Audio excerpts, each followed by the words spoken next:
इंतशारी टोले से कोई बातचीत नहीं होगी। 9 मई पाक फौज का नहीं, आवाम का मुकदमा है। 9 मई करने और करवाने वालों को सजा देना होगी। कोई सियासी सोच, लीडर या टोला अपनी फौज पर हमला आवर हो, कौम के शहीदों की तस्दीक करे, उससे कोई बातचीत नहीं करेगा। बात सियासी जमातों में होती है, फौज का किरदार नहीं होता। सियासी इंतशारी टोले के लिए एक ही रास्ता है, सदक़े दिल से मुआफ़ी मांगे, वादा करे कि वह नफरत की बजाय तामीरी सियासत में हिस्सा लेगा। DGISPR मेजर जनरल अहमद शरीफ की प्रेस ब्रीफिंग। कहा, 9 मई के मनाजिर देखकर इंसान खून के आंसू रोता है। मासूम बच्चों को ज़हनी तौर पर बरगलाया गया। लोगों की अफवाज, एजेंसीज और इदारों के खिलाफ प्रोपेगेंडा से जहन बनाए गए। कुछ सियासी लीडर्स ने चुन चुन कर अहदाफ दिए कि वहाँ हमला करो। फौज पर हमला किया गया। पाकिस्तान के बानी के घर को जला दिया गया। फौज और अवाम के दरमियान नफरत पैदा की गई। जब सब खुलकर सामने आ गया तो दूसरा फरेब और झूठा प्रोपेगेंडा शुरू कर दिया गया। कहा गया, ये तो फॉल्स फ्लैग ऑपरेशन है, ये झूठ और फरेब और नहीं चल सकता। एक मखसूस टोला ये सारे काम करता रहेगा तो मुल्क कैसे चलेगा।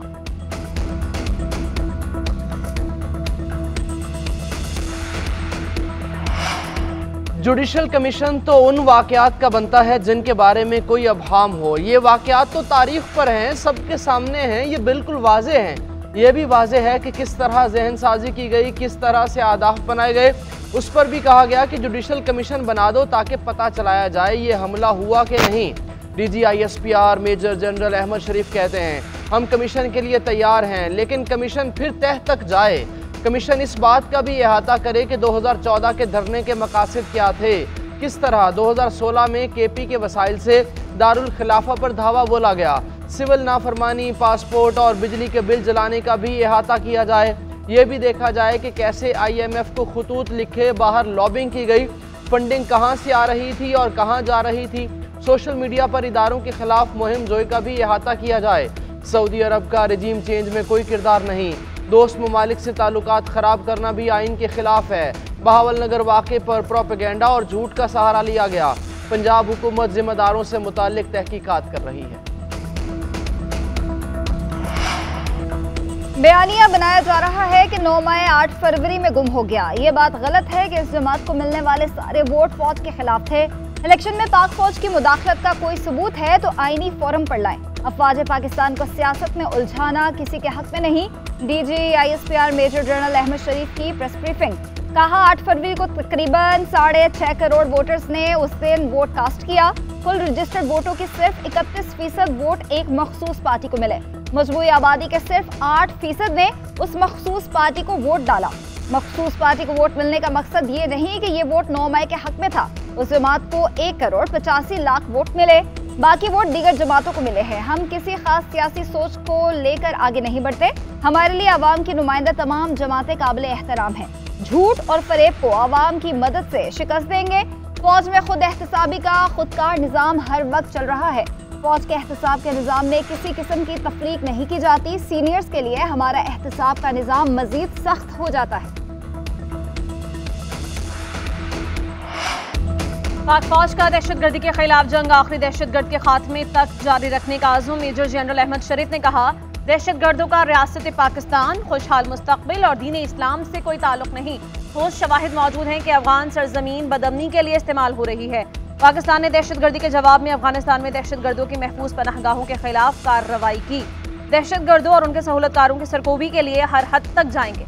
पाकिस्तान ने अफगान ट्रांजिट ट्रेड को कभी सियासी मकासद के लिए इस्तेमाल नहीं किया। तिजारत की आड़ में मनशियात, असलहा स्मगलिंग और गैर कानूनी तारकीन के दाखिले की इजाज़त नहीं दी जा सकती। अफवाज पाकिस्तान की अव्वलीन तरजीह मुल्क में अमन व अमान कायम रखना है। तमाम चीनी बाशिंदों की सिक्योरिटी हमारी अव्वलीन तरजीह है। लापता अफराद के मसले को बढ़ा चढ़ा कर पेश किया जाता है। मुतअद्दिद लापता अफराद दहशतगर्द हमलों में मुलव्विस थे और जवाबी कार्रवाइयों में हलाक हुए। उनके ताने बाने बैरून मुल्क से मिलते हैं। पाकिस्तान में दहशतगर्दों के लिए कोई जगह नहीं। लापता अफराद का मसला पेचीदा है। हुकूमत लापता अफराद का मसला हल करने की पूरी कोशिश कर रही है। पाकिस्तान किसी को अड्डे नहीं देगा।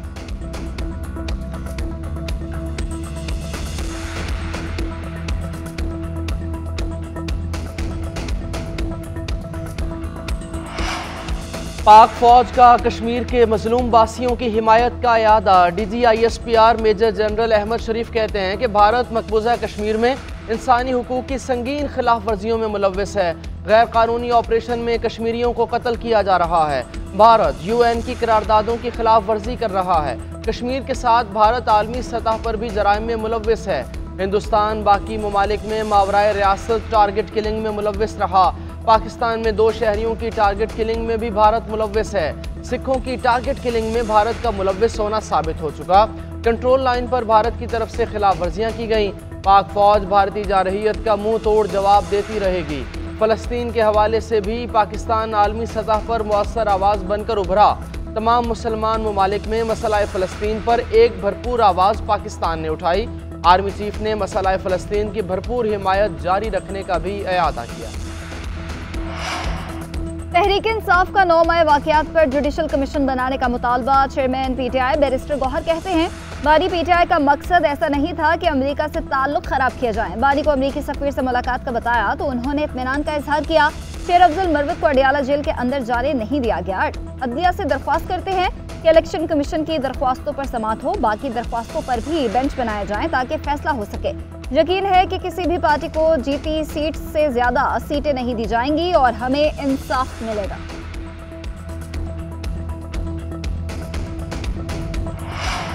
9 मई के किरदारों की सजा का फैसला आइन और कानून करेगा। किसी शख्स या गिरोह को पाक सरजमीन की आबरू पामाल नहीं करने देंगे। अपने मोहसिनों की याद की तकरीम और तक़द्दुस का तहफ़्फ़ुज़ करेंगे। वज़ीर दिफ़ा ख्वाजा आसिफ का कहना है कि 9 मई हमेशा इस बात की याद दिलाएगा कि एक शख्स ने इक़्तिदार की हवस में वतन अजीज़ पर हमला कर दिया।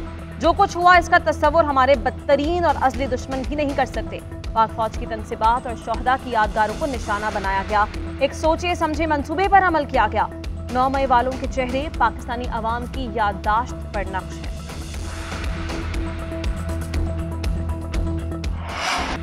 अटॉर्नी जनरल समेत हुकूमत भी मुदाखलत तस्लीम कर रही है। हाई कोर्ट के जजेस ने निशानदही की कि मुदाखलत का सिलसिला अब तक जारी है। जस्टिस सदर मिनल्लाह के हाई कोर्ट जजेस के खत पर अज खुद नोटिस की समाअत में रिमार्क्स कहा।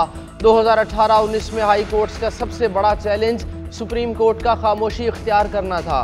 तमाम हाई कोर्ट्स ने अपनी रिपोर्ट में सियासी मुकदमात पर संगीन बातों को उजागर किया। सब मान रहे हैं कि मुदाखलत हुई। एक हाई कोर्ट ने तो ये कहा कि आइन को सबूताज किया गया। हम सब जानते हैं हकीकत क्या है। हुकूमत को अपनी पोजीशन वाजे करनी चाहिए। चीफ जस्टिस काजी फायज ईसा ने रिमार्क्स दिए, जो जज मुदाखलत देखकर कुछ नहीं कर सकता वो घर बैठ जाए। ऐसे जजेस को जज नहीं होना चाहिए जो मुदाखलत देखकर कुछ नहीं करते। सदर सुप्रीम कोर्ट बार ने कहा कि हाई कोर्ट भी माजी में मुदाखलत पर खामोश रही तो वो भी शरीक जुर्म है। सुप्रीम कोर्ट बार एसोसिएशन की मुदाखलत पर सजाओं का कानून लाने की सिफारिश। जस्टिस सदर मिनल्लाह ने रिमार्क्स दिए कि आप कह रहे हैं कि एक डिस्ट्रिक्ट जज वो काम करे जो सुप्रीम कोर्ट नहीं कर सकती। तनकीद करने और झूठ बोलने में बहुत फर्क है। एक कमिश्नर ने झूठ बोला और तमाम मीडिया ने चलाया। किसी ने नहीं पूछा कि क्या सबूत है। सोशल मीडिया पर एक बमबारी होती है। क्या हम बेलगाम हैं? क्या हमें कोई नहीं रोक सकता? चीफ जस्टिस काजी फायज ईसा के जजेस खत के केस में रिमार्क्स। जस्टिस जमाल मंदखेल ने कहा कि सोशल मीडिया पर तनकीद होनी चाहिए लेकिन लोगों को गुमराह नहीं करना चाहिए।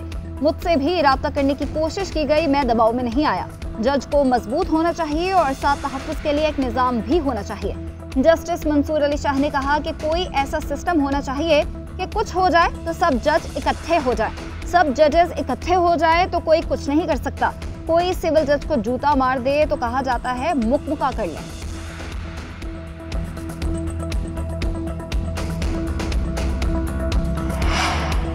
अदलिया में मुदाखलत के केस में सुप्रीम कोर्ट बार की तजावीज़। सुप्रीम कोर्ट में जमा तजवीज़ किया कि अदलिया में मुदाखलत करने वालों के खिलाफ तहकीकात होनी चाहिए। इस्लामाबाद हाईकोर्ट को किसी किस्म की मुदाखलत पर तौहीन अदालत की कार्रवाई करनी चाहिए थी। जजेस की जिम्मेदारियों और तहफ़्फ़ुज़ से मुताल्लिक़ मुकम्मल कोड ऑफ कंडक्ट मौजूद है। कराची बार ने भी तजावीज़ दे दी। लिखा, जजेस को 7 दिन में मुदाखलत से आगाह करने का पाबंद किया जाए। अदलिया और हुकूमत के दरमियान आग की दीवार हमेशा कायम रहनी चाहिए। करीबी रिश्तेदारों के अलावा जजेस सरकारी हुकाम और इंटेलिजेंस नुमाइंदों से मिलने से इज्तनाब करें।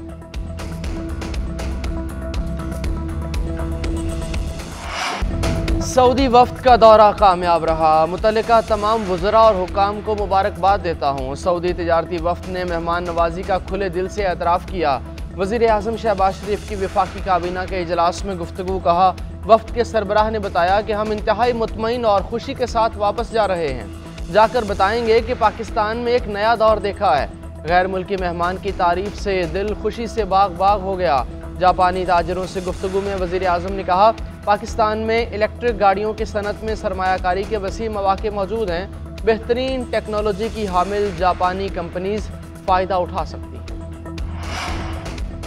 साबिक निगरान वज़ीर आज़म अनवारुल हक काकड़ ने गंदम दरामद करने के फैसले की जिम्मेदारी कबूल कर ली। कहते हैं, गंदम स्कैंडल का इल्ज़ाम सूबों या किसी और पर नहीं डाला। फूड सिक्योरिटी डिपार्टमेंट को गंदम की मुतवक्के पैदावार के हवाले से बताया गया। हमारे सामने दो रास्ते थे, हुकूमत गंदम दरामद करे या निजी शोबे को इजाज़त दे। गंदम की इम्पोर्ट क़वायदो ज़वाबित से की गई। सूबों की जानिब से गंदम दरामद दरख्वास्त आने पर मामला ECC को भेजा गया था। वज़ीर दाखिला मोहसिन नकवी का कहना है कि कुछ लोगों की ख्वाहिश है कि मेरे और अनवारुल हक काकड़ के खिलाफ इंक्वायरी हो।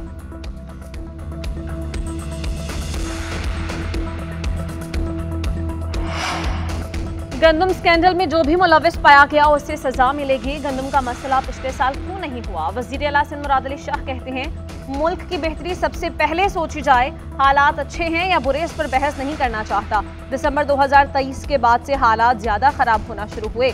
ओहदा संभालने के बाद पहली मीटिंग ही अमनो अमान पर की थी। डाकुओं के खात्मे के लिए मकामी लोगों से भी मदद ली जा रही है। विफाकी हुकूमत का हिस्सा नहीं, लेकिन हर मामले में सपोर्ट कर रहे हैं। बिजली की कंपनीज का बहुत ज्यादा जुल्म हो रहा है। आवाम को 300 यूनिट मुफ्त बिजली के लिए काम जारी है।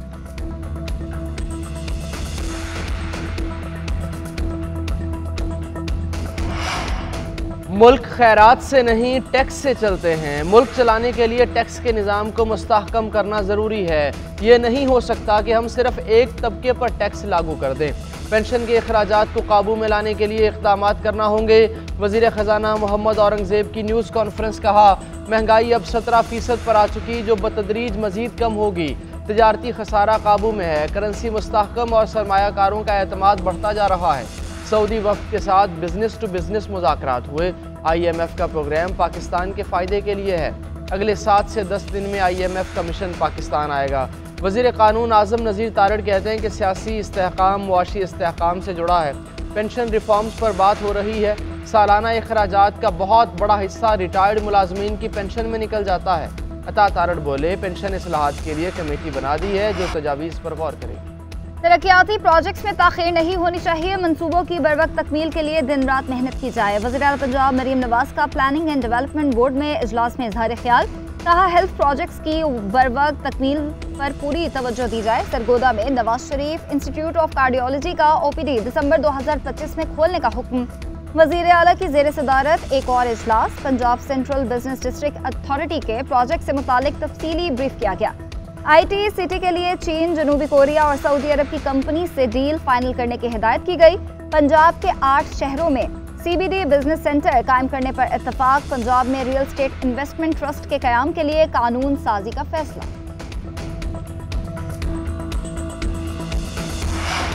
इंग्लैंड और आयरलैंड से जीत का मिशन। कौमी टीम लाहौर से डबलिन के लिए उड़ान भर गई। Fast bowler Mohammad Amir visa मिलने में ताख़ीर के बायस टीम के हमराह नहीं जा सके। शादाब खान और हसन अली आयरलैंड में टीम को ज्वाइन करेंगे।